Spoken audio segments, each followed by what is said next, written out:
What's up, you guys? My name is Sarah. This is One and Done Weekly, and today I would like to talk to you about patterns that harm us.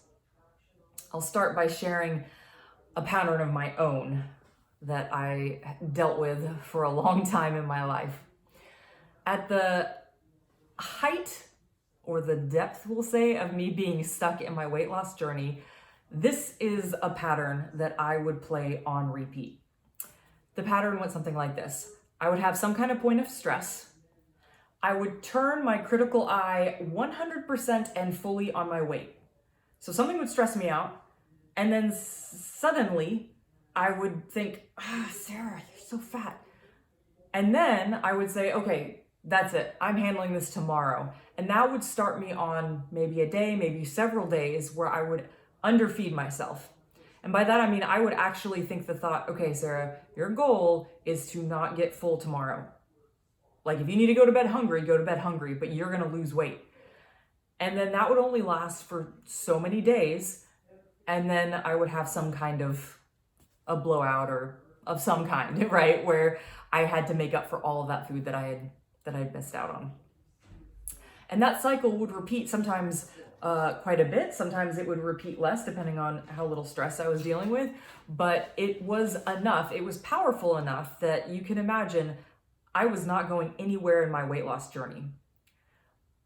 For the simple reason, and I can show you charts that prove this, if you are starving yourself for many days in a row and then you overeat, more often than not, you are going to overeat more than what your maintenance calories would be. And so that's why I was never moving forward in my weight loss journey. Unfortunately, I was so entrenched that I really thought that those cycles, even though they weren't successful for me, I thought that they were like the one thing keeping me from the train to obesity.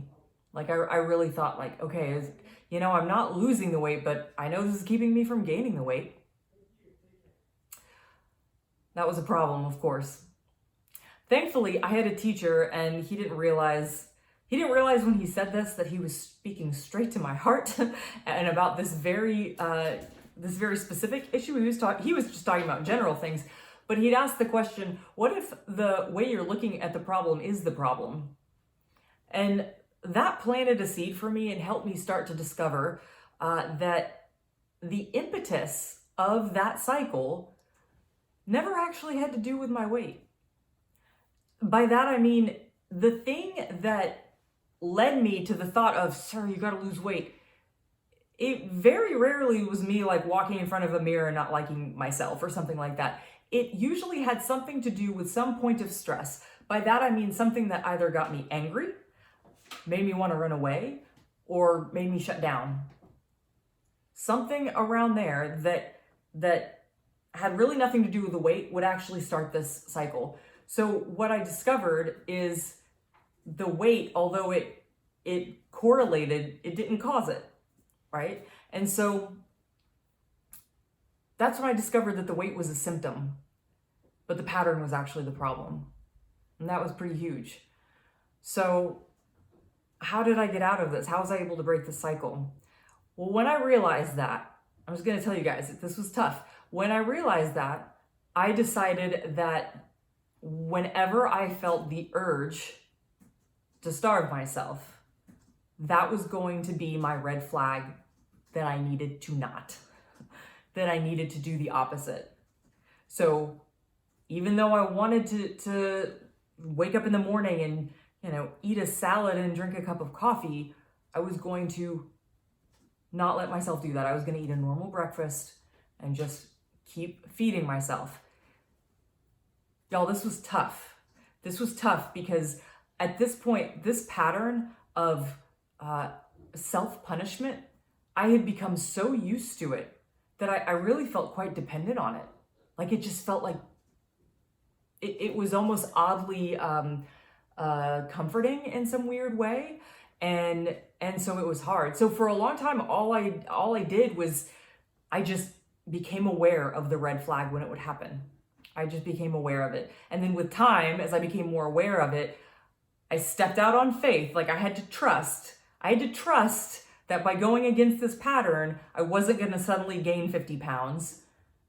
And I did the thing, and I ate the meals, and I fed myself. And what I discovered along this path was that any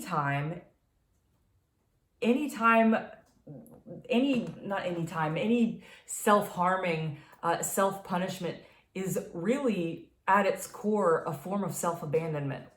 And with this practice, what I discovered is that by identifying the red flag, by stepping off of this cycle, this was the ultimate act of self-care and of self-protection that I could do.